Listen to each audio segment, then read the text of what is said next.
Erica nakapag-move on na sa kabila na nangyari sa kanyang buhay.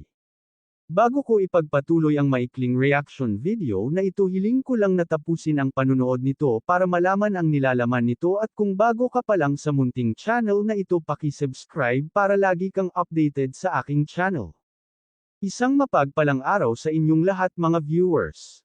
Masasabi natin na nakapag-move on na si Erica sa ngayon dahil sa unos na dumating sa kanyang buhay at mga pangbabash sa kanya.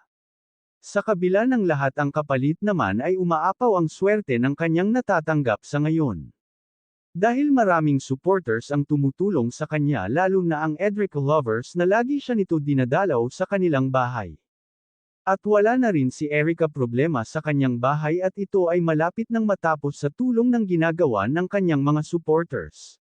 Marami talaga ang sumusuporta kay Erica, kahit nung nasa kalingap pa siya ay maraming talaga ang nagpapadala sa kanya.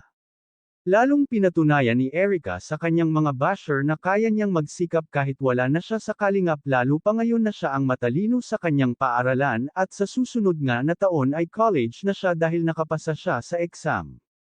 Pinapatunayan ni Erica sa mga basher na kaya niya magtapos sa sarili niyang sikap na hindi aasa sa iba. Yan ang gusto niyang patunayan sa mga tao.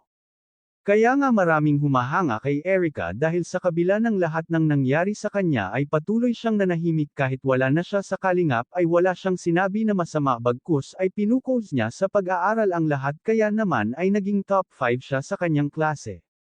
Masaya na nga si Erica sa buhay niya ngayon, pareho sila ni Edo na halos nagpupukus na sa kanilang ginagawa, at may gustong patunayan si Erica sa kanyang mga basher na hindi siya mukhang pera katulad ng binibintang nila, kaya pinag-iigihan niya ang kanyang pag-aaral para siya makakuha ng magandang trabaho. Hanggang dito na lang ang update ko mga ka-viewers, maraming salamat at God bless sa inyong lahat.